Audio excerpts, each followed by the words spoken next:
Bienvenue dans la présentation sur la gestion de l'eau pour le campeur autonome. Mon nom est Fred Giroux. Bienvenue. Cette vidéo fait partie d'une série, puis c'est surtout destiné aux gens qui louent mon véhicule récréatif, mon VR, sur la plateforme RVeasy. Cela étant dit, l'information peut intéresser quiconque s'intéresse au VR ou camping-car, si vous préférez. Si vous êtes intéressé à le louer, vous pouvez aller sur campeurautonome.com dans la section location ou directement à RVeasy à l'adresse indiquée là. Vous allez avoir plus d'informations. Et l'objectif de la série vidéo n'est pas que vous vous attardiez aux détails. N'hésitez pas à augmenter la vitesse de la vidéo lorsque vous le jugez nécessaire. Puis, toute la série est basée sur un document qui est disponible à campeurautonome.com dans la section guide. Puis évidemment, avec le temps, certains liens pourraient cesser de fonctionner. Et dernier point, initialement, c'était vrfred.ca, c'est devenu campeurautonome.com. Si jamais il reste des vestiges de vrfred.ca, vous pouvez les ignorer. Quand on parle de la gestion de l'eau, ça exclut la gestion des égouts. Il y a déjà une vidéo qui est directement sur la gestion des égouts dans le VR, mais on parle ici de filtration d'eau, le réservoir d'eau. On va parler aussi de trucs d'économie d'eau. De branchement direct, on peut brancher le VR directement à l'arrivée d'eau sans passer par le réservoir. On va parler d'eau potable, eau chaude, douche intérieure et la douche extérieure. Il y a trois sources d'eau essentiellement dans le VR. Il y a le réservoir. Ensuite, il y a directement sur l'arrivée d'eau. Donc, vous pouvez brancher un boyau d'arrosage sur un robinet extérieur. Et la troisième façon, en remplissant une bouteille de 18 litres d'eau. Donc, on va parler de ces trois différentes façons. Avant de mettre de l'eau dans le VR, que ce soit dans le réservoir ou via un branchement plus permanent, entre guillemets, il faut filtrer l'eau. Ces filtreurs-là sont sur l'arrivée d'eau. En fait, j'ai dit ce filtreur-là est sur l'arrivée d'eau et puis il va permettre d'éliminer beaucoup de contaminants. C'est pas 100%, mais ça fait quand même une bonne job. Puis les boyaux qui sont à l'intérieur du VR sont des boyaux pour eau potable. Ils sont bleus, sont destinés à l'eau potable. Alors, il n'y a pas de matière inorganique qui pourrait être toxique, des contaminants qui proviendraient du boyau. Ce sont vraiment des boyaux qui sont faits pour ça. Dans certains campings, la pression de l'eau est tellement forte que ça peut endommager la tuyauterie d'un VR. Donc, on a installé un régulateur de pression qui est à l'entrée. Et c'est très important que vous ne passiez pas outre ce petit régulateur de pression-là. Vous ne le voyez pas vraiment, il est caché dans le fond du compartiment à eau, mais il est là. Donc, ne branchez jamais un tuyau directement sur l'entrée qu'on appelle City Water. Donc, ça serait pour un branchement permanent parce que vous passeriez outre ce régulateur de pression-là. Parlons-en maintenant du réservoir d'eau. Donc, le réservoir du VR a une capacité de 216 litres. Souvenez-vous, si vous avez fait la gestion des égouts, c'est 155 litres pour les eaux grises et 155 litres pour les eaux noires. Ici, on a 216 litres, donc une plus grande capacité. Vous allez avoir de l'eau pour une durée variable en fonction de votre utilisation. C'est une évidence, mais je peux vous dire que ma conjointe et moi, normalement, on fait 4 douches, donc 2 douches en 2 jours. On va durer 2 jours sur un réservoir, si on fait bien attention. Donc, les plus gros consommateurs, c'est la douche et le lavage de la vaisselle. Mais pour utiliser l'eau du réservoir, il faut activer la pompe à eau et vous voyez sur l'image de droite où est le commutateur pour activer la pompe à eau, water pump. Donc vous le glissez vers le haut, il y a une petite lumière rouge qui va allumer à l'intérieur du commutateur pour indiquer que c'est sous tension. Pour visualiser la quantité d'eau restante dans le réservoir en pourcentage, on peut aller voir le moniteur Sea Level tel qu'on le voit à l'écran, en appuyant sur le bouton Fresh pour Fresh Water ou eau potable, ça va nous donner l'indication en pourcentage.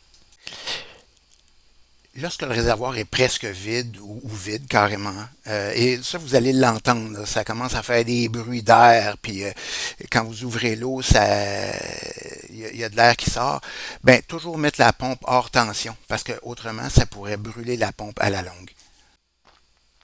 Dans le compartiment à eau, vous allez voir qu'il y a deux branchements possibles. Il y a le City Water Fill, on le voit à gauche, et à droite le Fresh Tank Fill, il est identifié par la flèche. Donc, le fonctionnement est bien simple. Il y a un connecteur rapide. On voit le boyau là, qui est relevé à la verticale, qui lui peut aller se brancher à un ou à l'autre. Et à ce moment-là, il va alimenter en eau soit la tuyauterie directement sans réservoir ou le réservoir. Puis là, au bout ben, de ça, vous voyez le filtre et derrière ça, il y a le régulateur de pression dont on a parlé. Et là, le boyau sort très peu. Si c'est un remplissage de réservoir qu'on veut faire, ben la porte va rester ouverte. Alors, on n'a pas besoin de passer par le trou de plancher qui est nécessaire d'ouvrir pour passer le tuyau lorsque c'est une connexion plus permanente parce qu'on ne veut pas laisser la porte ouverte. Alors, ça va devenir très concret là, quand vous allez le voir. Si jamais vous avez dévissé le trou dans le plancher, c'est vissable, pour passer le tuyau, ben oubliez pas de le refermer avant de déplacer le véhicule parce que des pièces pourraient tomber sur la chaussée, sur la route. Il y a certains autres compartiments qui ont aussi ce type de trou-bouchon-là, mais normalement, vous ne devriez pas avoir à y toucher. Ça serait plus dans le cas du compartiment à eau. Si jamais vous perdez un bouchon, il y en a un de remplacement dans le VR, dans la section des outils. Mais le coût du remplacement peut être élevé parce que souvent, on n'est pas capable de trouver exactement celui qui se visse. Là, il faut tout changer. Ça peut monter à plus que 30 $. Pendant le remplissage du réservoir, on peut visualiser le moniteur de niveau. Euh, Puis quand il arrive à 100%, il faut arrêter. Mais il y a aussi une façon de voir le réservoir qui est de l'autre côté du VR, la porte qui est à l'horizontale. Vous pouvez l'ouvrir, vous allez avoir la vue sur le réservoir et vous pouvez, parce qu'il est un peu transparent, vous pouvez voir où est rendue l'eau dans le réservoir en montant. Puis notez qu'il y a un trop-plein qui est présent sur le dessus du réservoir. On ne le voit pas très bien, on voit quand même un tuyau qui passe. Euh, Puis ça se déverse juste en dessous. Ça passe à travers le plancher et ça va finalement aboutir au sol. Donc, une des choses qui peut arriver, c'est que vous avez trop rempli d'eau. Et là, l'eau commence à sortir. Et il y a beaucoup d'air aussi qui s'installe dans le réservoir.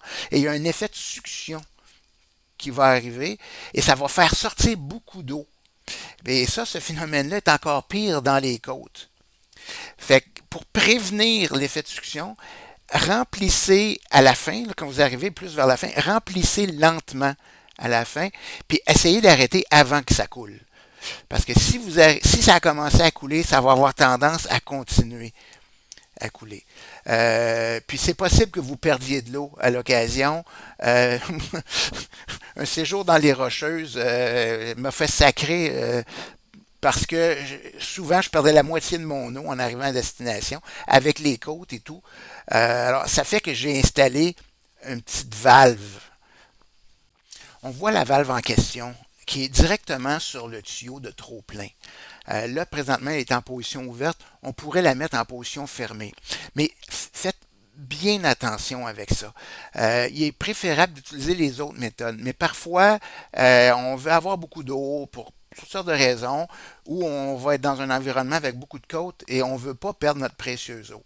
Alors, la valve vise à éviter les pertes, mais elle doit être impérativement ouverte lors du remplissage parce que ça pourrait faire exploser le réservoir.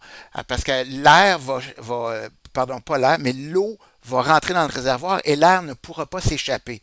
Alors à ce moment-là, ça pourrait faire une surpression à l'intérieur du réservoir. Donc, une fois que vous avez rempli, vous pouvez fermer ça. Mais attention, lorsque vous commencez à utiliser de l'eau, je ne parle pas d'ouvrir le robinet pendant 2 secondes, mais par exemple, laver la vaisselle ou la douche, s'il y a beaucoup d'eau qui va être utilisée, il faut que l'air puisse rentrer et c'est par là qu'elle rentre. Donc, il faut absolument réouvrir cette valve-là quand on commence à utiliser de l'eau de façon significative, sinon le réservoir pourrait imploser. Alors, dans le doute, touchez pas à la valve. Si vous avez peur d'oublier, touchez pas à la valve, mais ça demeure une possibilité. Vous la connaissez, mais faites attention à cette fonctionnalité-là. Ce point est tellement important que je vais vous en parler lorsque vous allez venir récupérer le VR pour la location. Encore une fois, c'est un point important et je reviens là-dessus. Je vous laisse lire pendant quelques secondes.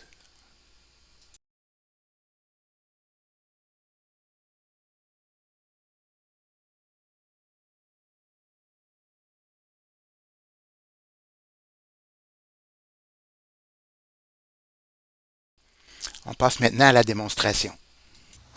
Afin d'être branché à l'eau, devoir soit remplir le réservoir du véhicule ou encore de simplement se brancher à l'eau qui est disponible sur votre terrain de camping. Il y a deux façons. Donc, la première à droite, ici, c'est pour remplir le réservoir, c'est-à-dire Fresh Tank Fill. À gauche, c'est pour une connexion directe. Alors, comment on fait?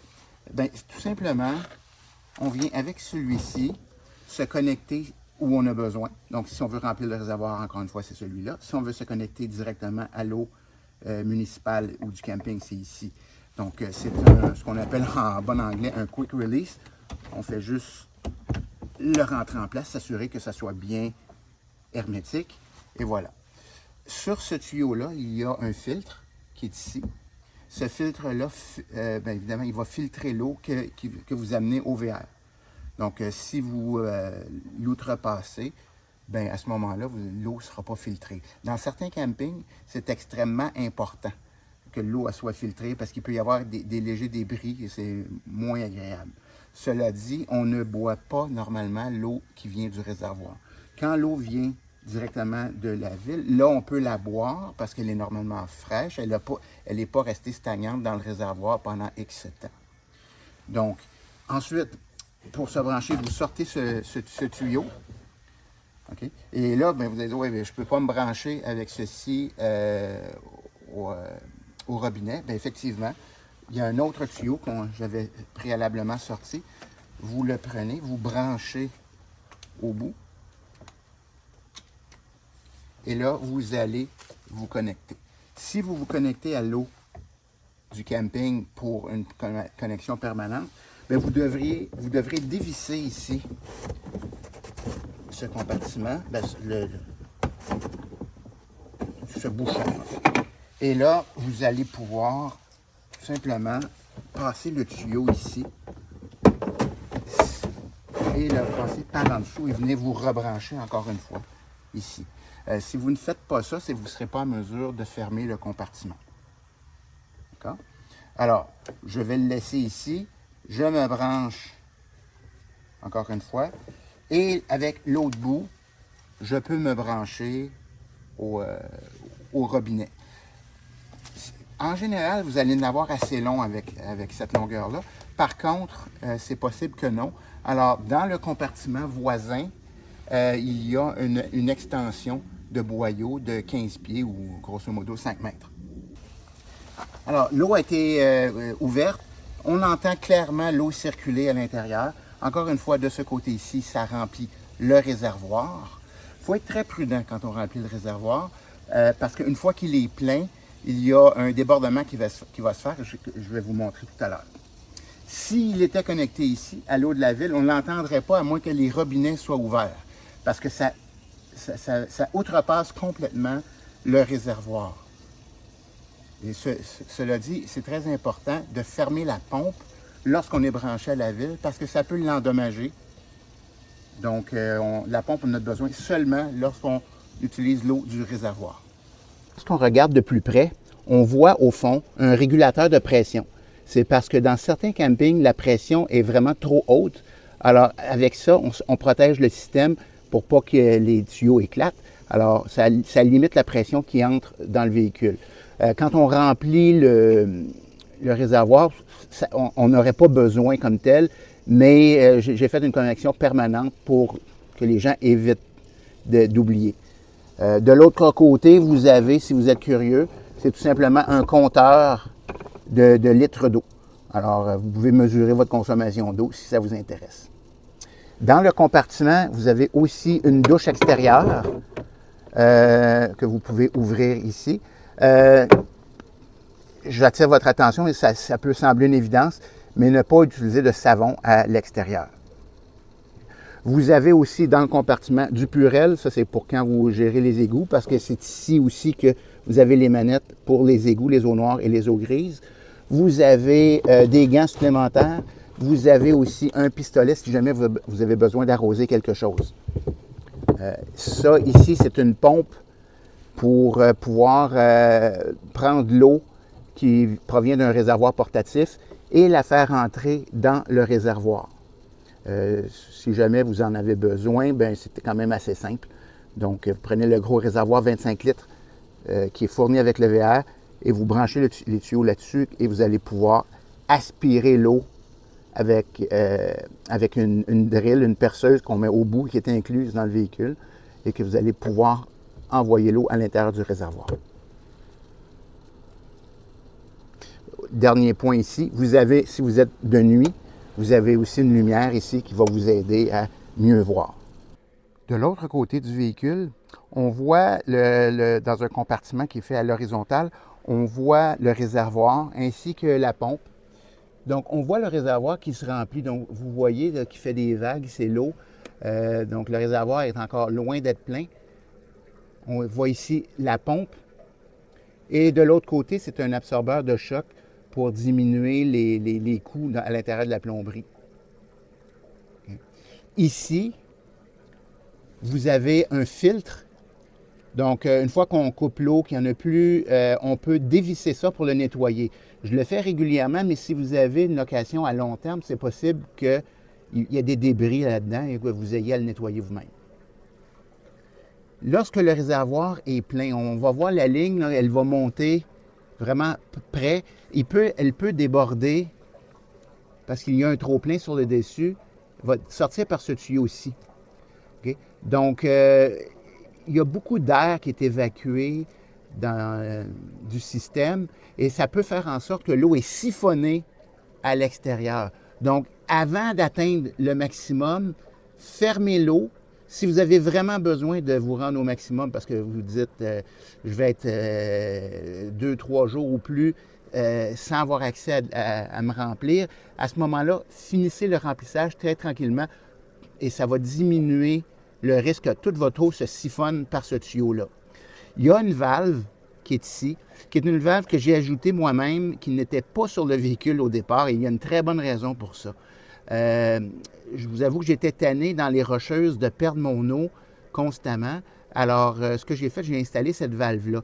À raison des côtes, bien, à un moment donné, l'eau se promenait beaucoup dans le réservoir et je la perdais.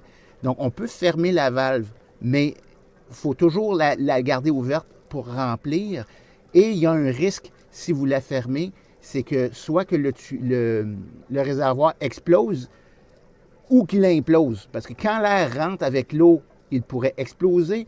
Et si vous l'avez fermé et vous avez oublié de l'ouvrir pendant l'utilisation de l'eau, bien, l'air va sortir et le réservoir risque d'imploser. Alors, c'est très important, si vous utilisez cette valve-là, de l'ouvrir lorsque vous utilisez de l'eau.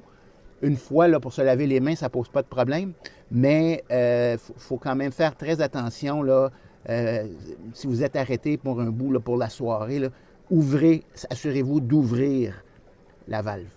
D'ailleurs, à ce sujet, vous voyez des collants sur le tableau de bord de l'habitation qui dit « Valve de trop-plein est ouverte » à point d'interrogation. C'est pour vous rappeler de bien l'ouvrir. On voit ici la pompe. Donc, on peut l'activer. Si les tuyaux étaient vides parce qu'il a manqué d'eau, vous avez aspiré de l'air à l'intérieur de la tuyauterie. Je ne sais pas si vous l'entendez. J'utilise pourtant pas d'eau. C'est simplement que le système se remplit. Et là, quand vous allez partir l'eau, là, l'air risque de s'échapper de cette façon-là. Voyez-vous, là, ça a quand même bien été, là, parce que le système a absorbé l'air. Okay? Mais il faut être... Ça peut éclabousser beaucoup. Donc, on fait les deux. Voyez-vous, avec l'eau chaude, là, il y a de l'air dans le système. C'est normal. Il ne faut pas s'en faire. Vous laissez l'air s'échapper et l'eau va finir par arriver. Mais ça, c'est conditionnel à ce qu'il y ait de l'eau dans le système. Okay. Là, je suis en train de remplir et j'avais manqué d'eau. Alors, c'est pour ça que cette situation-là se produit. Vous allez voir que ça va s'arrêter. Ouais, bon, voilà. Ça, tranquillement, là, la situation se résolve. La pompe, donc, rappel, si vous êtes branché à l'eau du camping ou de la ville, vous fermez la pompe. Vous n'en avez pas besoin. Si vous la laissez allumer, ça peut endommager le système. Autre point, s'il manque d'eau, vous mettez la pompe, puis vous partez, et là, il y a beaucoup d'air qui sort, comme on a vu. C'est peut-être parce qu'il y a un manque d'eau. Si vous savez qu'il y a de l'eau dans le réservoir, c'est correct. Mais si vous pensez qu'il y a un manque d'eau, à ce moment-là, arrêtez la pompe pour éviter de la faire travailler pour rien. Quand on est en mode autonome, tout seul dans la brousse, et puis qu'on veut sauver de l'eau, ou encore qu'on est dans un camping mais pas branché aux égouts, donc et on veut pas, on est là pour plusieurs jours, on veut pas avoir à déplacer le VR pour aller faire une vidange à tous les jours ou à tous les 2 jours. Il y a plein de raisons pour pouvoir économiser de l'eau, pour vouloir économiser de l'eau, pardon. Donc, pour la douche, ben, si vous êtes en camping et il y a des douches communes, ben, allez prendre sa douche dans les douches communes, ça va définitivement sauver de l'eau. Si vous prenez votre douche, ben, se mouiller, fermez l'eau avec un bouton à la base du tuyau de douche. On n'a pas besoin de tourner les robinets, on fait juste appuyer sur le bouton. On se savonne et ensuite on ouvre l'eau pour le rinçage. Pour la vaisselle, on peut utiliser le contenant à vaisselle qui rentre tout juste dans l'évier pour ensuite verser l'eau de vaisselle dans la toilette. En soi, ça ne sauve pas d'eau, mais ça sauve le réservoir. Parce que souvent, ça va ensemble. On a 216 litres d'eau dans le réservoir d'eau douce et puis on a 155 litres dans le réservoir d'eau grise. Alors, à un moment donné, quand on a passé notre eau, ben, probablement que le réservoir est plein. Alors, on peut vouloir sauver le réservoir pour l'utiliser plus longtemps. Donc, ce sont des trucs que vous pouvez utiliser. On l'a vu durant la démonstration, mais un rappel, branchement direct, on est connecté permanent sur l'arrivée d'eau. Ça évite le réservoir. On n'a pas besoin de la pompe, on la met hors tension, puis on se branche sur City Waterfill. Maintenant, l'eau pour boire, l'eau potable. Oui, vous avez toujours de l'eau potable à bord, mais quand tu es dans le réservoir, c'est pas nécessairement de l'eau qu'on veut boire. Donc, si vous êtes en branchement direct, si le filtre à eau est utilisé, normalement, il n'y a aucun problème. Mais on peut se méfier quand même. Puis, comme je disais, l'eau du réservoir, pas tant. On n'a jamais été malade à boire l'eau du réservoir, mais on aime mieux pas prendre de chance. Alors, il y a une bouteille d'eau de 18 litres qui est disponible dans l'armoire tout de suite en rentrant à gauche. On la voit, la bouteille. Il y a un bec verseur électrique par-dessus qui est disponible. Puis, ça, c'est rechargeable par USB. On le recharge à chaque fois, à chaque location, mais si vous avez une location un peu plus long terme, vous pourriez avoir besoin de le recharger. Puis la bouteille est habituellement remplie. Nous, à Waterloo, l'eau, elle est excellente. Donc, ce qu'on fait, c'est qu'on remplit la bouteille à votre départ. Ça pourrait arriver qu'elle soit neuve parce qu'on la change quelques fois durant la saison. Mais à la base, normalement, ça va être de l'eau de la ville de Waterloo que vous allez avoir. Quand la bouteille va être vide, vous pouvez la remplir. Vous avez le tuyau qui est nécessaire pour la remplir dans l'image en haut à droite. Ça, vous branchez ça au boyau d'arrosage, au boyau d'eau potable, je devrais dire, et vous pouvez venir rentrer l'extrémité en ôtant le petit bec verseur électrique, vous rentrez à l'intérieur. Faites attention, ouvrez pas trop grand, il y a énormément de pression et quand on arrive à un moment donné, là, l'eau va commencer à vouloir sortir parce que c'est tellement violent qu'il y a beaucoup d'air qui sort, ça attire l'eau, ça peut faire un petit peu de dégâts. Alors soyez prudent avec. Vous pouvez aussi décider de sortir la bouteille de là. C'est un peu un paquet de troubles de la sortir, la planche, il n'y a pas de problème, il faut tout sortir dans l'armoire pour pouvoir le faire. Ça se fait. Vous pouvez aussi décider de l'échanger dans une épicerie. Carrément échanger la bouteille, il n'y a pas de problème, ça c'est à votre choix.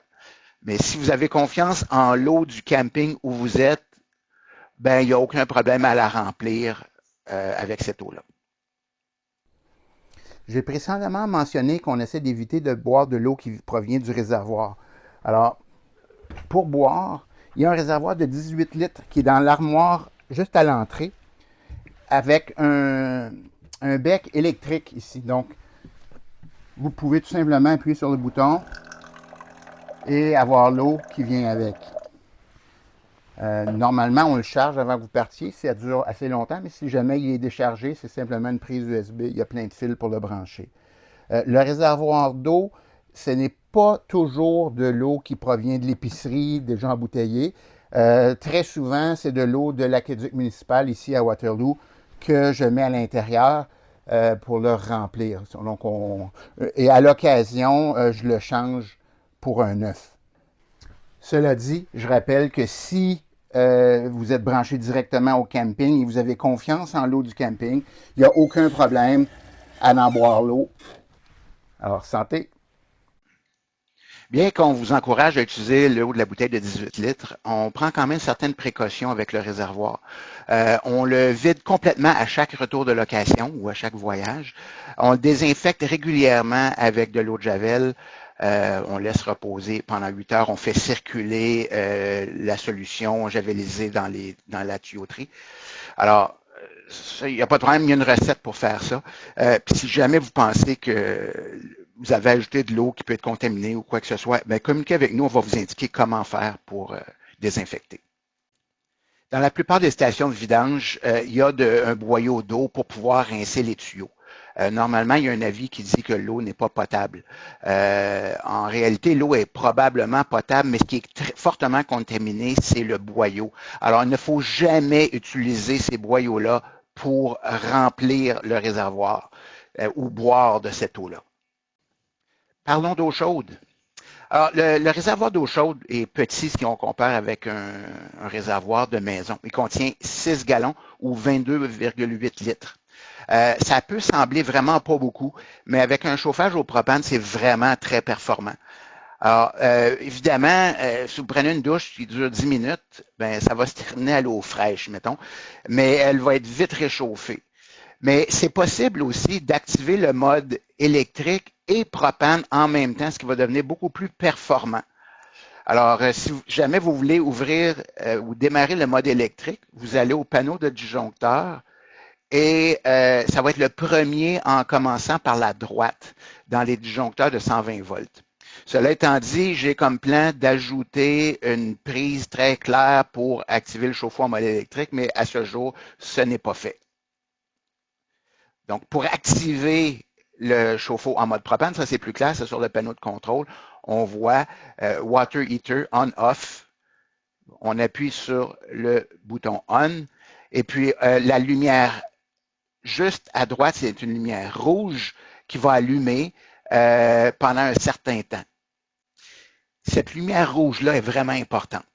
Quand elle allume, ça indique que le chauffe-eau est en train d'essayer de démarrer en mode propane. Normalement, la lumière va s'éteindre au bout d'une dizaine, des fois 15 ou 20 secondes dans certains cas, une fois que le chauffe-eau va être démarré. Si elle reste allumée, c'est parce qu'il y a un problème. Alors, pour une raison quelconque qui n'est pas capable de démarrer, donc remettez-le à off et vérifiez pourquoi. Donc, ça peut être parce que la valve de réservoir est fermée. L'exemple classique, là, vous avez pris un traversier, vous l'avez fermé, puis vous avez oublié de le rouvrir après. C'est un classique. Ça peut être parce que le réservoir est vide. Ça peut être aussi parce qu'il y a des débris dans le compartiment du chauffe-eau, dans les tubes où le propane passe, et là, ça l'empêche de passer comme il faut. Alors, ça, je vais vous montrer quoi faire un peu plus tard.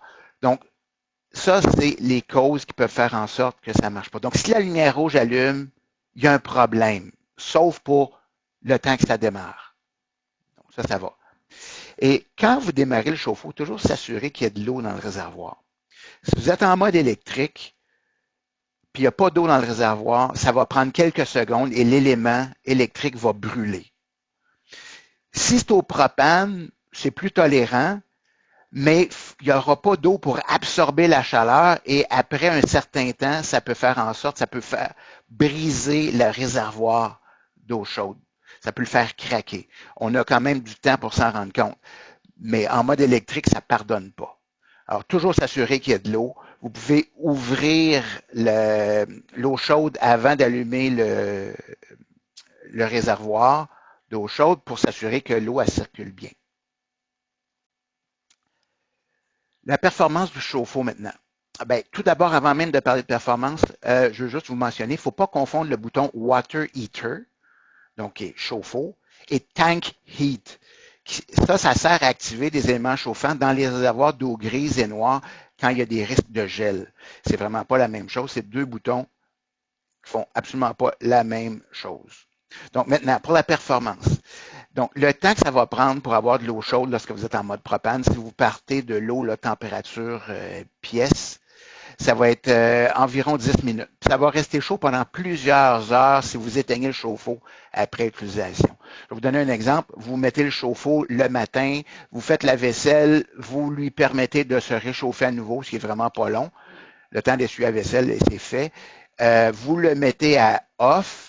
Vous allez avoir de l'eau chaude pour vous laver les mains, par exemple, des choses comme ça, jusque facilement au dîner, ça c'est sûr, et même plus tard en fin de journée. Donc, il est habituellement plus performant de toujours laisser le chauffe-eau fonctionner en mode propane, puis de l'éteindre, parce que de l'éteindre et de le rallumer nécessite plus d'énergie que de le laisser tout le temps allumé. En mode électrique, par contre, c'est différent. En fait, c'est pas différent, c'est les mêmes concepts, mais en mode autonome, si vous le laissez en mode électrique, ben vous allez brûler vos batteries.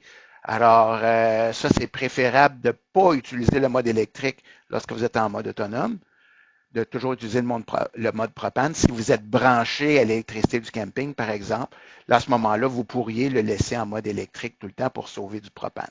Par contre, au prix du propane et ce que ça consomme, en général, je recommande aux gens de simplement utiliser le mode propane. Afin d'obtenir de l'eau chaude, il y a trois façons. Mais primordial, il faut qu'il y ait de l'eau à l'intérieur du chauffe-eau. Alors, tout dépendant si on est branché à l'eau de la ville ou du camping ou branché au réservoir, vous allez devoir avoir la pompe allumée.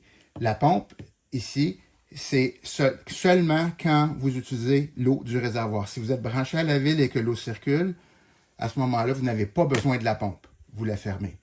Et dans ce cas-ci, ici, je ne suis pas branché à la ville. Donc, je me retourne.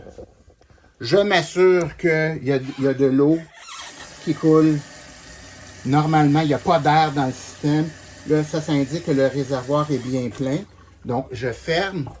Je reviens ici. Et je démarre l'eau chaude avec Water Heater. Je le mets on. Ça ici, ce bouton-là, c'est exclusivement pour le mode propane. Donc, je le pars. La lumière allume pour indiquer que ça va partir. Mais là, ça va prendre plusieurs secondes, mais écoutez ce qui va se passer.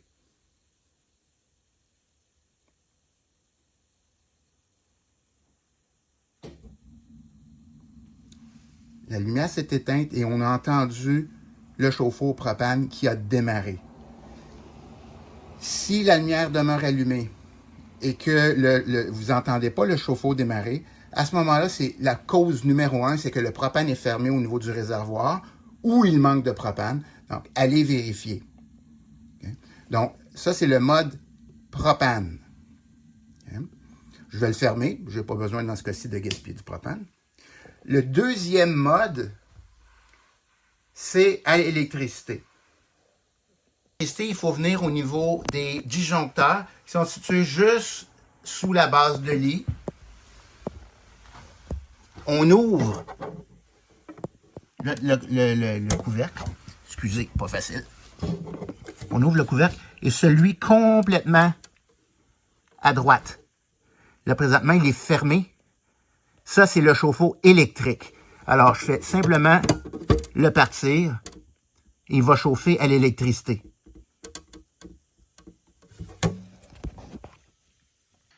Je reviens au panneau. Cette lumière-là n'allumera pas. C'est indépendant de l'électricité.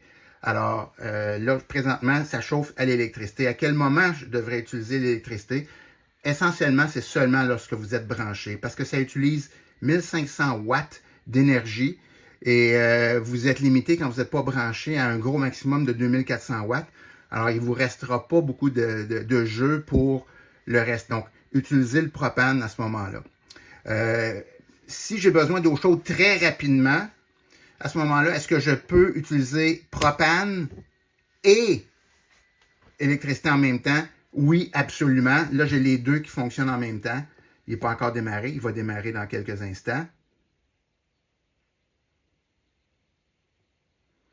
Je rappelle, vous voyez, on l'entend. J'espère que vous l'entendez sur la vidéo. Donc, voilà. Combien ça prend de temps à avoir de l'eau chaude? Normalement, là, vous pouvez prendre une douche. Si vous mettez électrique et propane ensemble, au bout de 5 minutes, vous pouvez prendre une douche. Sinon, c'est environ 10 minutes. Le réservoir, est de 6 gallons ou grosso modo 25-26 litres. Et vous ne prenez pas des douches qui durent trop longtemps. Mais ça fonctionne quand même très bien. Et l'eau est très chaude. Lorsque l'eau a fini de chauffer, elle est très chaude, beaucoup plus chaude qu'à la maison. Ce qui fait en sorte que vous allez en utiliser moins lors de la douche. Mais attention pour ne pas vous ébouillanter avec l'eau chaude. Faites attention aux enfants surtout. Malheureusement, il n'y a pas de thermostat, ce n'est pas ajustable. Les problèmes de chauffe-eau sont quand même assez rares. Donc, on a parlé un petit peu, à moins d'une défaillance complète, là, normalement, c'est est-ce qu'il y a du propane? Est-ce que la valve est ouverte? Est-ce qu'il y a des débris ou des insectes à l'intérieur du compartiment? On voit ici le compartiment qui est du côté passager du véhicule. Il y a une grille devant, on peut l'enlever, c'est assez facile. Et on peut aller aspirer ou souffler de l'air. Vous voyez, il y a le tube de propane qui est comme en doré sur le devant.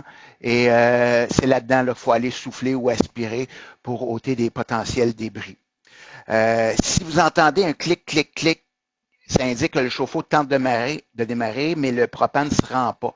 Donc, on ferme le mode propane, on peut essayer en mode électrique.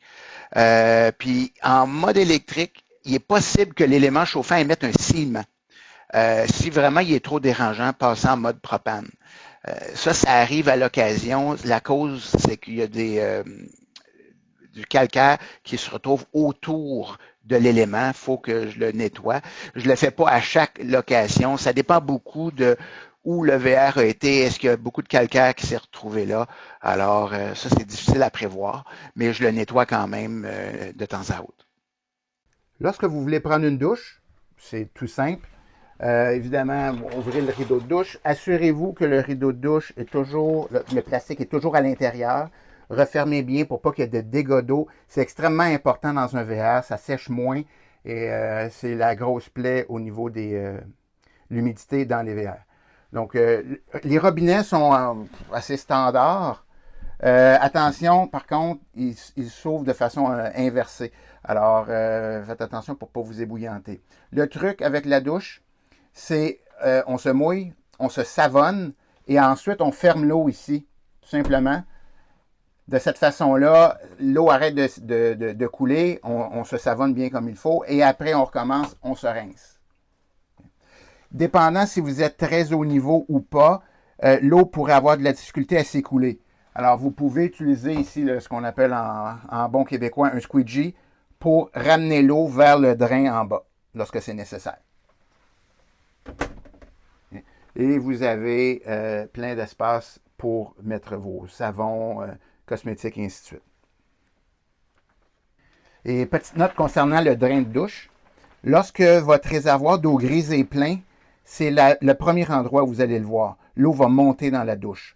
Ce n'est pas les eaux noires, mais c'est de l'eau grise qui est relativement propre parce que normalement, il y a plein de savon à l'intérieur et tout ça. Donc, ce n'est pas vraiment un problème. Mais à partir du moment où l'eau commence à monter là, il n'y a plus de place à l'intérieur du réservoir d'eau grise. Nous arrivons à la conclusion de cette vidéo.